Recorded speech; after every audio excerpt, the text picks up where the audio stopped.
பிரியமானவர்களே, கர்த்தரும் இரட்சகருமாகிய இயேசு கிறிஸ்துவின் இனிய இணையற்ற திருநாமத்தினாலே கிறிஸ்து இயேசுவின் ஜீவ ஊற்று என்கின்ற இந்த நிகழ்ச்சிக்கு உங்களை அன்புடன் வாழ்த்து வரவேற்கிறேன். கர்த்தர் நல்லவர், அவருடைய கிருபை இரக்கம் என்றும் உள்ளது. இந்த நாளிலும் நம்முடைய தியானத்திற்கு இந்த கர்த்தராகிய தேவனுடைய ஆவியானவர் கொடுத்திருக்கிற ஒரு திருவசனம். அது நீதிமொழிகள் 16வது அதிகாரம் 20வது திருவசனம். நீதிமொழிகள் 16:20. விவேகத்துடன் காரியத்தை நடப்பிக்கிறவன் நன்மையை பெறுவான், கர்த்தரை நம்புகிறவன் பாக்கியவான். பிரியமானவர்கள், இந்த இடத்திலே விவேகம் என்று குறிப்பிடப்படுகிறது. விவேகத்துடன் காரியத்தை நடப்பிக்கிறவன் நன்மையை பெறுவான். இன்று எல்லாருக்குமே நன்மைகளை பெற்றுக்கொள்ள வேண்டும் என்பதுதான் விருப்பமாக இருந்து கொண்டு இருக்கிறது. கர்த்தரை குறித்ததான ஒரு பெயர், அவர் நாம் அனுபவிக்கிறதுக்கு சகலவித நன்மைகளை சம்பூரணமாய் கொடுக்கிறவர் என்று வேதம் பதிவிடுகிறது. ஒருவேளை நீங்கள் உங்கள் விளங்களிலே எண்ணிக்கொண்டு இருக்கலாம், நான் தீமையைத்தான் பார்த்து கொண்டிருக்கிறேன் என்று சொல்லி. உங்களுக்கு ஒரு நல்ல செய்தி, கர்த்தர் தீமையை கூட நன்மையாக மாற்றிவிட்டார். அது மாத்திரமல்ல, அவர் நமக்கு சகலவித நன்மைகளையும் சம்பூரணமாய் கொடுக்கிறவர். நாம் அதை குறித்து தான் ஒரு சில காரியங்களை தியானிக்க போகிறோம். ஆகவே கவனமாய் செவி கொடுங்கள். ஆண்டவருடைய முகத்தையே நோக்கி பாருங்கள், அவர் தான் அதை நமக்கு தருகிறவர். ஆகவே அவரையே நோக்கி பார்த்து நாம் அமர்ந்திருப்போம். கர்த்தர் நம்முடைய வாழ்க்கையில மகிமையான காரியங்களை செய்ய போகிறார். முதலாவதாக அவர்தான் நமக்கு நன்மைகளை தருகிறது. அந்த நன்மையை கொடுப்பதற்கு முன்பதாக அவர் நம்முடைய வாழ்க்கையில அவருடைய பொக்கிஷமாகிய அறிவு, ஞானம் என்கிற பொக்கிஷம், கிறிஸ்துவே அந்த பொக்கிஷம் என்று கொலை செய்திருக்கிறது நிருபம் பதிவிடுகிறது. அந்த பொக்கிஷத்திலிருந்து உங்களுக்கும் எனக்கும் அவர் கொடுக்கிறார். அவருக்குள்ளே இருக்கிற அந்த ஞானம், அறிவு என்கிற பொக்கிஷம். பாருங்கள், அதை நாம் பெற வேண்டும் அப்படிங்கிற ஒரு வாஞ்சையும் அவரே ஏற்படுத்துகிறார். பாருங்கள், இஸ்ரவேலிலே அறியப்பட்டிருக்கிற அரசன் சாலமன், அவன் இரவிலே சொப்பனத்திலே கர்த்தர் அவனுக்கு தரிசனமாக இருந்தார். அப்போ ஆண்டவர் சாலமனிடத்திலே அந்த சொப்பனத்திலே கேட்கிறார், விரும்புகிறது என்னிடத்திலே கேடு என்று குறிப்பிடுகிறார். பாருங்கள், ஆண்டவர் இன்று அரசனானாலும் சரி, சாதாரண மனிதனானாலும் சரி, எளிய பின்புலமாக இருந்தாலும் சரி, ஆண்டவராக இயேசு கிறிஸ்து எரியோ பட்டணத்திற்குள்ளே சென்ற பொழுது அங்கே பர்த்திமேயு என்று ஒரு சகோதரனை சந்திக்கிறார். அவர் உடனாக இருந்து தேவ கிருபையினால் பார்வை பெற்றவர். அந்த மனிதன் அவனும் ஒரு எளிய பின்புலத்தில் இருந்தான். அவனிடத்திலும் கேட்கிறார், நான் உனக்கு என்ன செய்ய வேண்டும் என்று இருக்கிறார் என்று கேட்கிறார். சாலமனிடத்தில் கேட்ட அதே ஆண்டவர் பர்த்திமேயினிடத்திலும் கேட்கிறார். அவருக்கு பாரபட்சம் கிடையாது, எல்லாரையும் நேசிக்கிறவர். இங்கே கர்த்தர் சாலமனுக்கு கொடுத்த சொப்பனத்திற்கு வருவோம். அந்த சொப்பனத்திலே கர்த்தர் சாலமனிடத்திலே உனக்கு என்ன வேண்டும் என்று கேட்கிறார்.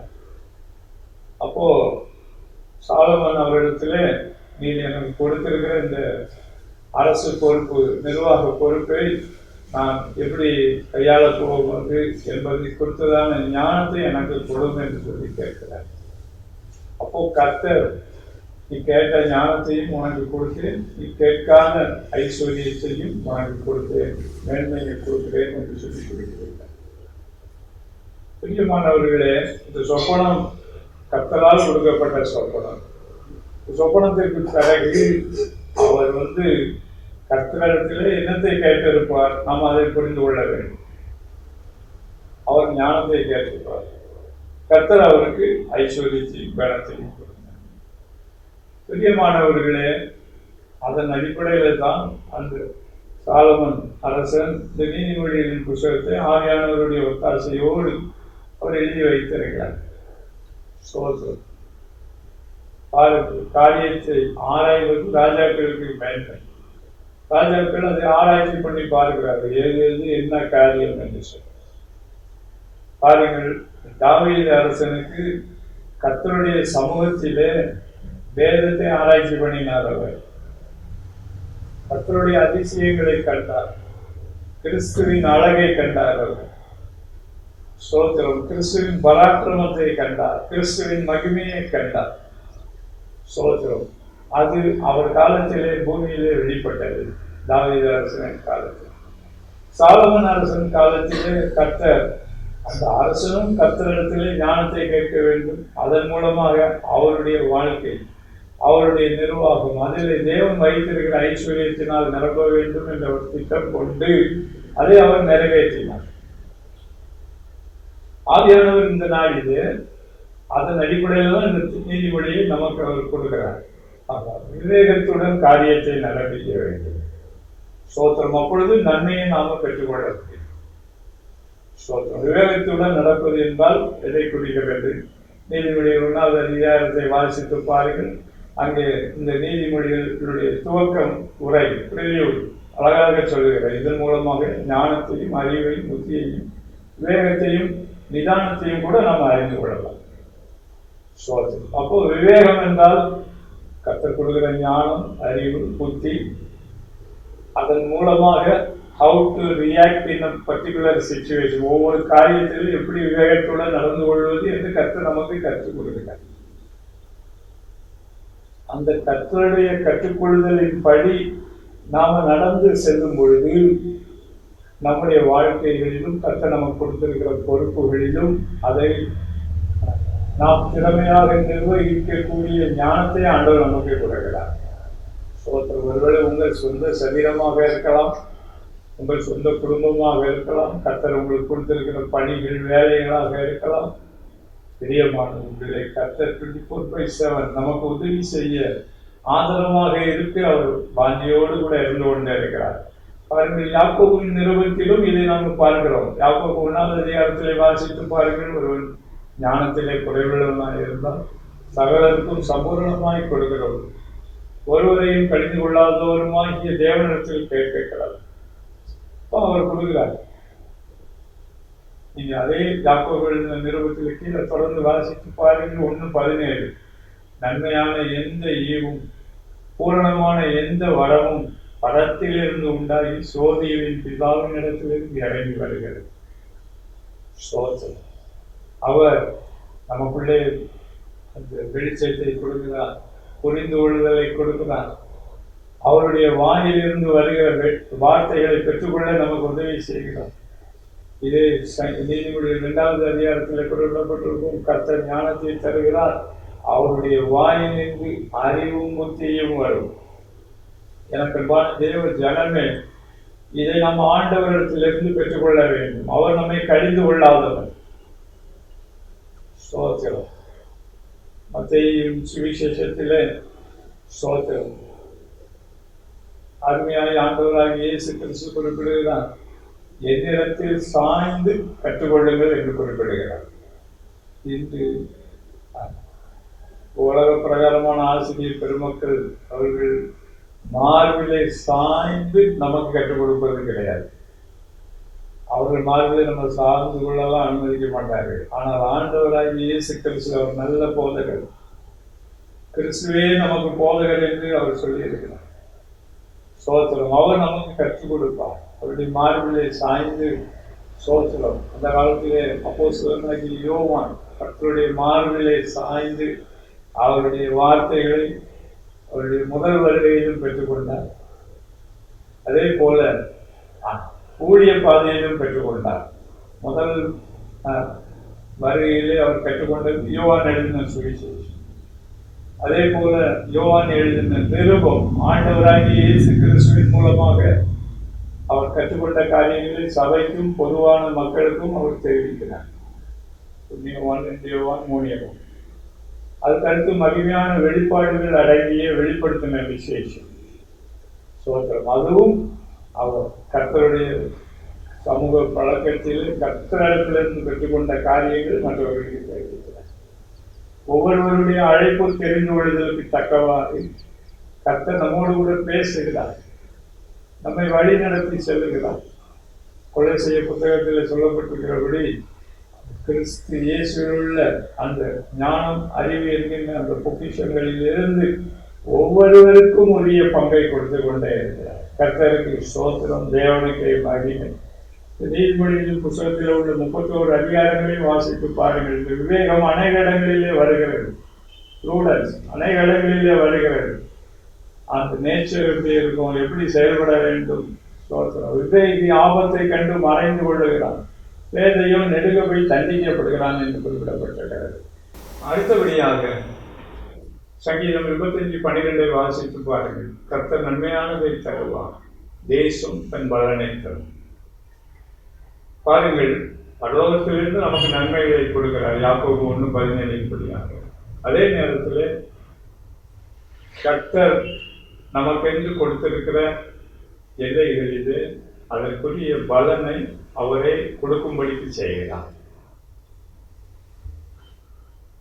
உபாகமம் 28 நாம் அதை பார்க்கிறோம்.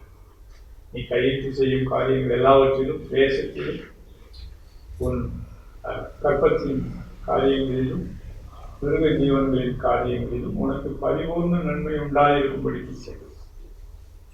இதை கர்த்தரே செய்கிறார்.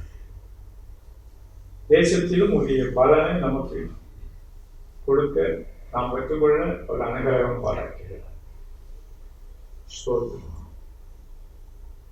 இதிலே ஆவியானவர் நமக்கு என்ன உணர்த்துகிறார் என்றால், நாம் கர்த்தராகிய தேவனிடத்திலே கிட்டி சேர வேண்டும். சங்கீதம் 30:5 சொல்லுகிறது, ஸ்தோத்திரம், அவருடைய கோபம் ஒருமையிடம், அவருடைய தயவோ நீடிய வாழ்வு. ஸ்தோத்திரம். பாருங்கள், ஆதாம் ஏவாள் தேவனுடைய வார்த்தைக்கு விரோதமாக செயல்பட்டபடினால் பூமியிலே அவர்கள் புதிய நன்மைகளை, பலன்களை இழந்தார்கள். அதுவரைக்கும் பூமியிலே நல்லதுதான் விளைந்து கொண்டு இருந்தது. என்று அவர்கள் கீழ்ப்படியாமைக்குள்ளே சென்றார்களோ அதுக்கு பிறகு அந்த பூமி சபிக்கப்பட்டதா இருந்தது. அதிலே வழக்கமாய் வருகிற பலனுக்கு பதிலாக அங்கே முள்ளும் பொறுக்கும் தான் விளைந்தது. பாருங்கள், கோபத்தின் விளைவினாலே மனிதன் தீமையை அனுபவிக்க ஆரம்பித்தான். ஆனாலும் பழைய ஏற்பாட்டு காலத்திலே பரிசுத்தவான்கள் இந்த கர்த்தரை தேடினார்கள். கர்த்தரே இறங்கி வந்து அவர்களுடைய சில காரியங்களை நிமித்தம் அவர்களை சந்திக்கிறார். ஆபிரகாமை சந்திக்கிறார். அப்போஸ்தலர் நடவடிக்கைகள் 7வது அதிகாரத்திலே பாருங்கள், ஆபிரகாமுக்கு மகிமையின் தேவன் தரிசனமாகி நான் காண்பிக்கும் தேசத்துக்கு போ என்று கட்டளையிடுகிறார். அவர் கர்த்தருக்கு கீழ்ப்படிய அவருடைய வாழ்க்கையிலே கர்த்தருடைய ஆசீர்வாதம் வர ஆரம்பிக்கிறது. எனக்கன்பான தேவனுடைய ஜனமே, ஸ்தோத்திரம். இன்று மனிதனுடைய வாழ்க்கையிலே நன்மைகள் வராமல் இருப்பதற்கு காரணம் கர்த்தருடைய கோபம்.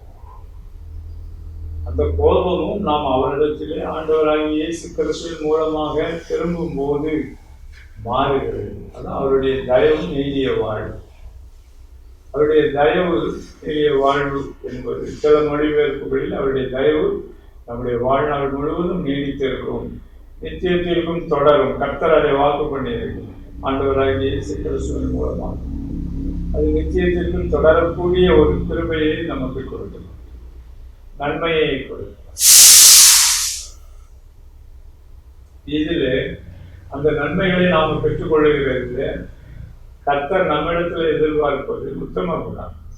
ஆதியாகமம் 17:1 வாசித்து பாருங்கள். நான் சர்வ வல்லமையுள்ள தேவன், நீ எனக்கு முன்பதாக நடந்து கொண்டு உத்தமனாக இரு. பாருங்கள், அதற்கு பிறகுதான் கர்த்தருடைய சர்வ வல்லமையுள்ள கிரியைகள், செயல்பாடுகள், நடக்கைகள் இயற்கைக்கு அப்பாற்பட்ட விதத்திலும் அவருடைய வாழ்க்கையிலே வெளிப்படுகிறதை நம்மால் புரிந்து கொள்ளும். புதிய மாணவர்கள், பூமியிலே நாம தனியாக பிரயாசப்படுவதனால் மாத்திரமல்ல, கர்த்தர் நம்மோடு கூட இடைப்படுகிறார், நடத்தி சொல்கிறார். ஸ்தோத்திரம். உபாகமம் 1வது அதிகாரம் 36-37 பாருங்கள். கர்த்தரே காலேபை குறித்து சாட்சி சொல்கிறார். காலேப் என்னை உத்தமமாக பின்பற்றினான், அவனுக்கும் அவன் பிள்ளைகளுக்கும் இந்த தேசத்தை நான் கொடுப்பேன் என்று ஆண்டவர் சொல்கிறார். சோத்திரம். அந்த உத்தம குணம் கர்த்தரால் கனம் பண்ணப்படுகிறது, மறந்து விடக்கூடாது. சங்கீதம் 84:11 அப்படி சொல்லுகிறது, கர்த்தர் கிருபையும் மகிமையும் அருள்வார். கர்த்தர் சூரியனும் கேடகமானவர், கர்த்தர் கிருபையும் மகிமையும் அருள்வார். உத்தமமாய் நடக்கிறவர்களுக்கு அவர் நன்மையை வழங்காது இரார். வழங்காமல் இருக்கவே முடியாது அவரால். உத்தமமானவர்களுக்கு தன்னுடைய வல்லமையை விளங்கப்படும்படிக்கு அவருடைய கண்கள் பூமி எங்கிலும் உலாவிக் கொண்டிருக்கிறது. பிரியமானவர்களே, சிந்தித்து பாருங்கள், சிந்தித்து பாருங்கள். சோத்திரம். நம்ம கர்த்தருக்குள்ள ரட்சிக்கப்படுகிறோம், நல்லதுதான். ஆனால் தொடர்ந்து அந்த ரட்சிப்பின் ஊற்றுகளில் இருந்து மகிழ்ச்சியோடு மொண்டு கொள்கிறவர்களாக இருக்க வேண்டும். அந்த ரட்சிப்பின் ஊற்றுகளிலே மூழ்கி மகிழ வேண்டும். ஸ்தோத்திரம். யோவான் 4வது அதிகாரத்திலே ஆண்டவராகிய இயேசு கிறிஸ்து குறிப்பிட்டார், நான் கொடுக்கிற போஜனத்தை சாப்பிடுகிறவனுக்கு பசியே வராது, நான் கொடுக்கிற பானத்தை குடிக்கிறவனுக்கு தாகமே வராது என்று குறிப்பிட்டார். திருப்தி செய்யக்கூடிய அளவுக்கு அந்த போஜனத்தையும் பானத்தையும் அவர் நமக்கு கொடுக்கிறார். எனக்கு அன்பான தேவனுடைய பிள்ளைகளை, கர்த்தருடைய வார்த்தையை பெற்றுக்கொள்வோம். ஆவியானவர் விரும்புகிற ஒரு நல்ல குணத்திற்குள்ளே, உத்தம குணத்திற்குள்ளே, ஆண்டவர் மெச்சக்கூடிய குணத்திற்குள்ளே வருவோம். பிரியமானவர்களே, கர்த்தர் நன்மையானதை தருவோம். ஸ்தோத்திரம். சங்கீதம் 85:12 கர்த்தர் நன்மையானதை தருவார், தேசமும் தன் பலனை தரும். இங்கே சம்பந்தப்பட்டிருக்கிற வேலைகளாக இருக்கலாம், தொழிலாக இருக்கலாம், விவசாயமாக இருக்கலாம், படிக்கிற பிள்ளைகள் உங்களுடைய படிப்பு சம்பந்தப்பட்ட காரியங்களாகவும் இருக்கலாம். நீங்கள் அவரை அன்புடன் வரவேற்றுக் கொள்ளுங்கள். ஆண்டவரே, இந்த பாடங்களை எனக்கு கற்றுக் கொடுங்க ஆண்டவரே, இது கூடுதல் திறமைகளை, நுட்பத்தை எனக்கு கற்றுக் கொடுங்க ஆண்டவரே சொல்லி கேளுங்க. ஆண்டவர் அதை கற்றுக் கொடுப்பார். அதன் மூலமாக தான் தேசத்திலே கர்த்தர் நல்ல பலனை உங்களுக்கு கொடுப்பார். அதன் மூலமாக தேசத்திலே கர்த்தர் உங்களை உயர்த்துவார், மேன்மைப்படுத்துவார். சோத்திரம். அது மாத்திரமல்ல, இந்த பூமியிலே வந்த அந்த தீமையை, சாபங்களை கர்த்தர் நன்மைக்கு ஏதுவாக மாற்றி ஆண்டவராக இயேசு கிறிஸ்துவின் மூலமாக அதை கர்த்தர் செய்தார். இந்த பூமியை ஆதாம் ஏவாள் காலத்திலே சபிக்கப்பட்டதாக மாறி இயேசு கிறிஸ்துவை அறியாதவர்கள் அப்படிப்பட்ட ஒரு நிலத்திலே தான் இருந்து கொண்டு இருக்கிறார்கள். ஆனால் ஆண்டவராக இயேசு கிறிஸ்துவிடம் வரும்போது கர்த்தர் அந்த சாபங்களை மாற்றுகிறார். கலாத்தியர் 3வது அதிகாரம், கிறிஸ்து நமக்காக சாபமாகி நியாய பிரமாணத்தின் சாபத்திலிருந்து நீங்களாகி நம்மை மீட்டுக் கொண்டார். அந்த சாபம் நீங்கி போகிறது. பாருங்கள், ஆண்டவராகி இயேசு கிறிஸ்து இந்த பூமியிலே வந்த பொழுது ஒரு பிறவி குருடன் ஒருவனை பார்க்கிறார். அவனுக்காக குனிந்து தரையிலிருந்து மண்ணை எடுத்து தன்னுடைய உமிழ் நீரை அதில் வைத்து அந்த மண்ணை குளத்தி அவனுடைய கண்களிலே வைத்து, நீ போய் சீலோவாம் குளத்திலே கழுவு என்று அனுப்பி விடுகிறார். அவன் பார்வையிடுகிறான். இது ஒரு அற்புதம். கர்த்தருக்கு ஸ்தோத்திரம், தேவனுக்கே மகிமை உண்டாகும். பாருங்கள், ஆதியாகம புத்தகத்திலே இந்த மண்ணில் மழை பெய்வதற்கு முன்பதாகவே அதில் பனி இருந்தது என்று வேதம் பதிவுகிறது. அது ஆசீர்வதிக்கப்பட்ட பனி. பூமியிலே பனியினால் நிறைந்திருந்தது. மேலிருந்து வந்ததா பூமியிலிருந்து வந்ததா கர்த்தர் தான் அறிவார். ஏன்னா மேலிருந்து என்ன மழை பெய்யுது, ஆசீர்வதிக்கப்பட்ட மண்ணாக இருந்தது. இயேசுவானவர் அந்த மண்ணை எடுத்து தன்னுடைய உமிழ் நீரை அதில் வைக்கிறார். இந்த சபிக்கப்பட்ட மண் ஆசீர்வாதமாக மாறுகிறது. அந்த மண் அங்கே எப்படி பழைய ஆதாம் ஏவாள் முன்பதாக எப்படி கர்த்தர் பூமியில இறங்கி வந்து மண்ணை எடுத்து மனிதனை உருவாக்கினாரோ, அதே போல அந்த பிறவி குருடனாயிருந்த மனிதனுடைய கண்களிலே மறுபடியும் ஆண்டவராக இயேசு கிறிஸ்துவின் கைகளிலே அந்த மண் மறுபடியும் அங்கே உருவாக்கப்பட்டு பார்வையாக மாறுகிறது, கண்களாக மாறுகிறது. கர்த்தருக்கு ஸ்தோத்திரம். இன்று உங்கள் வாழ்க்கையில சபிக்கப்பட்ட காரியங்களுக்குள்ள இருந்து கொண்டு எவ்வளவோ பிரயாசப்படுறாங்க. ஆதியானவர் சொல்லுகிறார், ஸ்தோத்திரம். அதில் எவ்வளவு பிரயாசப்பட்டாலும் அதில் பலன்களுக்கு அதிகமா டார்ச்சர் தான் அதிகமா வருது, முள்ளும் பொருளும் தான் அதிகமா முளைக்கும். இன்று ஆண்டவராகிய தேவனிடத்தில் ஆண்டவராகிய இயேசு கிறிஸ்துவின் மூலமாக சரியாக மனம் திரும்பி சரியான ஒரு நிலைப்பாட்டிற்குள்ளே நீங்கள் வந்து விடுவீர்கள் என்றால் கர்த்தர் உங்கள் வாழ்க்கையிலே, உங்கள் பொறுப்புகளிலே, நீங்கள் செய்கிற பணிகளிலே இருக்கிற சாபங்களை, தீமைகளை அப்புறப்படுத்தி இன்று முதல் அதில் ஆசீர்வாதத்தை, நன்மைகளை பரிபூர்ணமாக கட்டளையிட்டு அவருடைய நாமத்தை மகிமைப்படுத்துவார். உங்கள் வாழ்க்கையை செழிக்க பண்ணுவார். சோதனம் என்று விட்டுக் கொடுப்பீர்களா? அர்ப்பணிப்பீர்களா? சோதனம் இது உங்கள் எல்லைகள் எல்லாவற்றிலும் நடைபெறும். சோதனம் அவர் சர்வ பூமிக்கும் ஆண்டவர் உற்று நோக்கி கொண்டு இருக்கிறார். கிறிஸ்து இயேசுவின் மூலமாக நமக்கு ஒரு வழியை வைத்திருக்கிறார். அந்த வழியிலே நடக்கிறவர்கள் பாக்கியவான், கர்த்தரை நம்புகிறவர்கள் பாக்கியவான். சமாதானத்தை தருவார், செழிப்பை தருவார். சோத்திரம் ஏற்ற காலத்திலே மழை பெய்ய பண்ணுவார், தேசத்திலே பலன் உண்டாகும்படி செய்வார், நன்மைகள் உண்டாகும்படி செய்வார். கர்த்தருக்கு ஸ்தோத்திரம், தேவனுக்கே மகிமை உண்டாகட்டும். அடுத்தபடியாக சங்கீதம் 103, 104 ரெண்டையும் குறித்து வைத்துக் கொள்ளுங்கள். 103 தனிப்பட்ட விதத்திலே கர்த்தர் எப்படி மனிதனுக்கு இண்டிவிஜுவலாக உதவி செய்யலாம் என்று குறிப்பிடப்படுகிறது. சங்கீதம் 104 முழு பூமியிலும் அவர் எப்படி செயலாற்றுகிறார் என்று குறிப்பிடப்பட்டிருக்கிறது. இதிலே கர்த்தருடைய செயல்களை, கிரியைகளை நாம புரிந்து கொள்ள வேண்டும். அதுக்காக தான் அந்த சங்கீதம் எழுதப்பட்டிருக்கிறது. சங்கீதம் 103 வாசித்து பாருங்கள். என் ஆத்துமாவே கர்த்தரை ஸ்தோத்திரி, முழுவதுமே அவருடைய பரிசுத்தம் உள்ள நாமத்தை ஸ்தோத்திரி. செய்த காரியங்களை, உபகாரங்களை மறவார். பாருங்கள், இன்று ஒருவேளை நம்முடைய வாழ்க்கையில சில நெருக்கடிகள் இருந்து கொண்டிருக்கலாம், சில பற்றாக்குறைகள் இருந்து கொண்டிருக்கலாம், சில தீமைகளை, சிறுமைகளை அனுபவித்துக் கொண்டிருக்கலாம். இதெல்லாம் ஒரு பக்கம் இருந்தாலும் இன்று கர்த்தருடைய முகத்தை தேடி இந்த வார்த்தைகளை கேட்டுக்கொண்டு அவருடைய சமூகத்திலே அமர்ந்திருக்க கர்த்தர் பாராட்டினது ஒரு கிருபை. அதுக்காக ஆண்டவருக்கு நாம் நன்றி சொல்லி அடுத்தபடியா இந்த மனிதனுக்குள்ளே ஒரு ஆத்மா இருக்கிறது.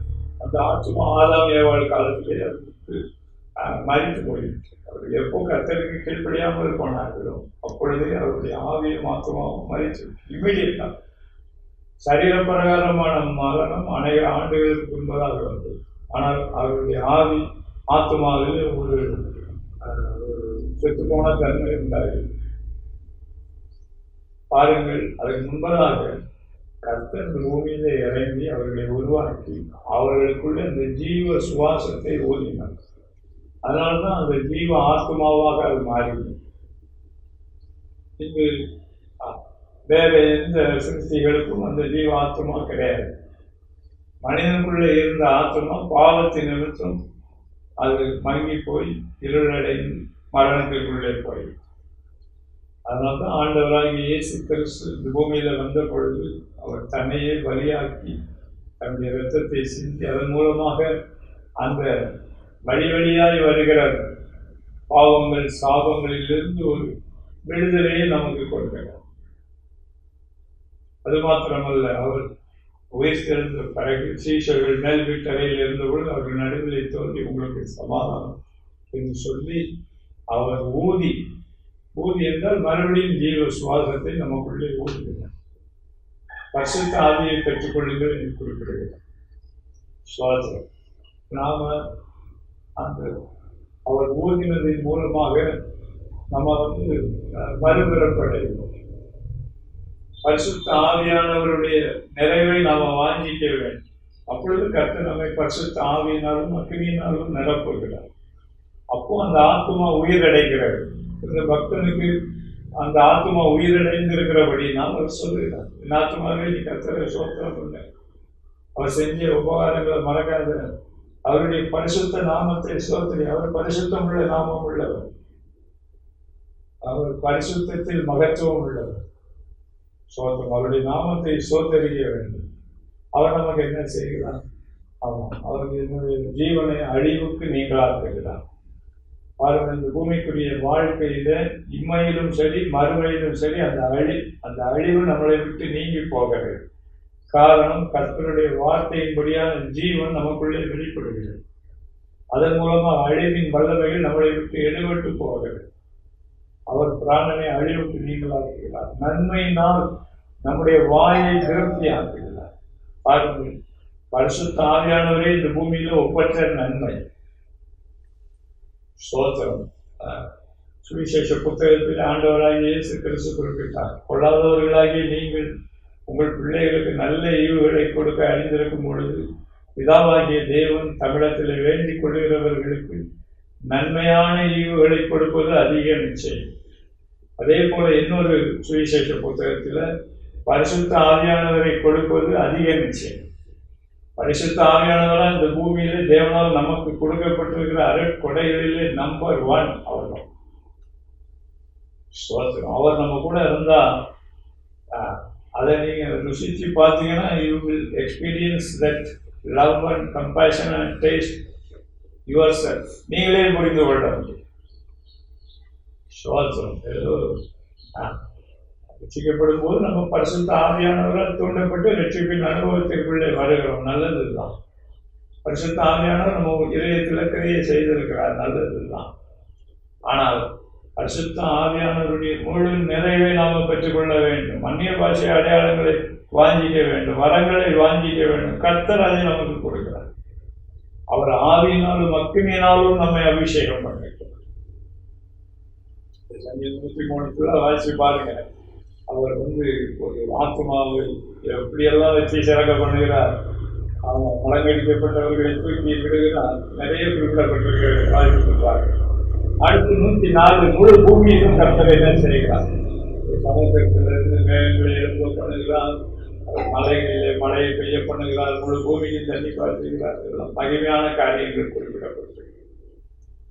பிரியமானவர்கள், இங்கு உங்கள் வாழ்க்கையிலே உங்களுக்கு கர்த்தர் கொடுத்திருக்கிற ஸ்தாபனங்களிலே உங்களுக்கு அருமையானவர்களுக்கு கர்த்தர் என்னென்னலாம் நன்மைகளை அவர் திட்டம் பண்ணி வைத்திருக்கிறாரோ அது உங்கள் வாழ்க்கையில வர வேண்டும் என்று சொல்லி வாங்கியுங்கள். ஸ்தோத்திரம். இயேசுவின் தாயாகிய மரியாள் அருமையாக பாட்டு பாடுகிறாங்க.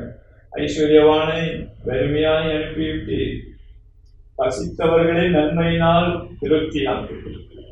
இன்று உங்கள் வாழ்க்கையிலே கர்த்தருக்கு முன்பதாக ஒரு பசி ஏற்படட்டும்.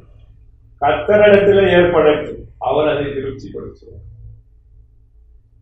ஸ்தோத்திரம். அதே நேரத்தில் பூமிக்குரிய ஐஸ்வர்யவான்கள் அவர்கள் அந்த ஐஸ்வர்யத்தின் மேட்டிமையினாலே கர்த்தரை புரிந்து கொள்ளுகிறதை தவறுகிறார்கள்.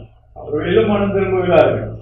ஸ்தோத்திரம். அவர்களும் கர்த்தர் நல்லவர் நன்மை செய்கிறவர் என்பதை அறிந்து கொள்ளுகிறார்கள். ஸ்தோத்திரம். அதே நேரத்தில் இந்த நாளிலே கர்த்தருடைய வார்த்தையை கேட்டுக்கொண்டிருக்கிற ஒவ்வொருவரும் கர்த்தருக்கு முன்பதாக ஆண்டவரே நன்மை நாளினை திருப்தியாக்கும். ஸ்தோத்திரம். வாயை விரிவாய் திறக்க பழக வேண்டும்.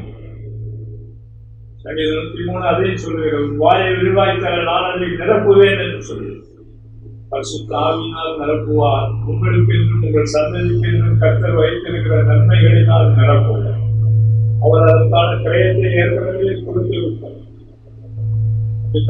நாமும் அந்த பங்களிக்க வேண்டும் என்று அவர் வார்த்தையோடு கூட இருந்து கொண்டார். அவருடைய நீதிகள் பசித்தாகமாக இருப்பீர்கள் என்றால் நீங்கள் திருப்தி அடையக்கூடிய வரைக்கும் அவர் உங்களுக்கு புரிந்து கொண்டே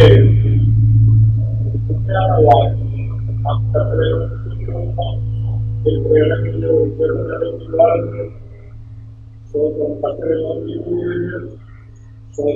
ஆண்டவர் மட்டுமாக நம்மை தாங்கி பிடித்து நடத்தி கொண்டு வந்திருக்கிறாரே, அதற்காக ஆண்டவருக்கு நன்றி சொல்லுங்கள்.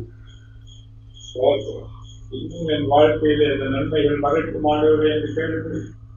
ஆண்டவரே, அந்த நன்மை எனக்குள்ளே வரக்கூடிய ஒரு உத்தம குணம் எனக்குள்ளே வரட்டும் ஆண்டவரே என்று கேளுங்கள். ஸ்தோத்திரம். கர்த்தர் அந்த ஜெபத்தை கேட்டுக் கொண்டே இருக்கிறார். ஸ்தோத்திரம். ஆபிரகாமுக்கு கர்த்தர் அதுக்கு பிறகுதான் அவருடைய சர்வ வல்லமை அதிசயமான மகிமையான காரியங்களை வெளிப்படுத்தினார். ஸ்தோத்திரம். இன்று உலக ஞானத்திற்குள்ளே போய் ஸ்தோத்திரம் ஆதாம் காலத்திலிருந்து வருகிற ஜென்ம சுபாவத்தின் ஞானத்திற்குள்ளே போய் நீங்கள் ஏன் குறைவுபட வேண்டும் என்று ஆவியானவர் கேட்கிறார். ஸ்தோத்திரம். ஆண்டவருக்கு முன்பதாக மனம் பொருந்துங்கள், சீர் பொருந்துங்கள். ஆண்டவரே, என் வாழ்க்கையில் இருக்கிற சாபங்கள், தீமைகள் இன்றோடு நீங்கி போகட்டும் ஆண்டவரே என்று கேள்வி. ஸ்தோத்திரம். ஆண்டவரே, இதனாலும் நோக்கி கூப்பிடுகிற ஒவ்வொருவருக்காகவும் நாங்கள் ஜெபம் பண்ணுகிறோம். தீமைகள் நன்மைகளாக மாறட்டும், சாபங்கள் ஆசீர்வாதமாக மாறட்டும், இருளான சூழ்நிலைகள் வெளிச்சமாய் மாறட்டும். கிறிஸ்து இயேசுவில் உள்ள தேவனுடைய மகிமையான ஒளி ஒவ்வொருவர் மீதும் பிரகாசிக்கட்டும் ஆண்டவரே, பிரகாசிக்கட்டும். சம்பந்தப்பட்டிருக்கிற காரியங்களிலே பிரகாசிக்கட்டும், ஸ்தாபனங்களிலே பிரகாசிக்கட்டும். அதன் மூலமாக அவர்கள் எல்லைகளிலே இருக்கிற பாவ இருள், சாப இருள், பற்றாக்குறையின் இருள், அந்தகால இருள், அவைகளுக்கு பின்பதாக இருக்கிற அசுத்த ஆவிகள் எல்லாம் கடிந்து கொள்ளப்படுவதாக, சுட்டரிக்கப்படுவதாக நீங்கி போகலாம். கர்த்தருடைய ஆசீர்வாதமே ஐஸ்வர்யத்தை தரும், அதனுடைய கூட அவர் வேதனையை கூட்டார் என்று சொன்னது. கர்த்தரை நம்புகிறவனோ பாக்கியவான் என்று சொன்னது. விவேகத்துடன் காரியத்தை நடப்பிக்கிறவன் நன்மையானதை பெறுவான் என்று சொன்னபடியா உங்களுடைய நாமத்தினாலே நன்மைகள் இப்பொழுதே பரலோகத்திலிருந்து ஒவ்வொருவர் மீதும் இறங்கட்டும். அவர்கள் சம்பந்தப்பட்டிருக்கிற பணிகளிலே, தேச பொறுப்புகளிலே அவர்களுக்குரிய பலனை கர்த்தர் கொடுக்கும்படி செய்கிறார், கட்டளை இடுகிறாங்க. தேவ சமூகத்திலிருந்து ஒத்தாசைகள் இறங்கி வந்து கொண்டு இருக்கிறது என்று ஆவியானவர் சொல்லுங்கள்.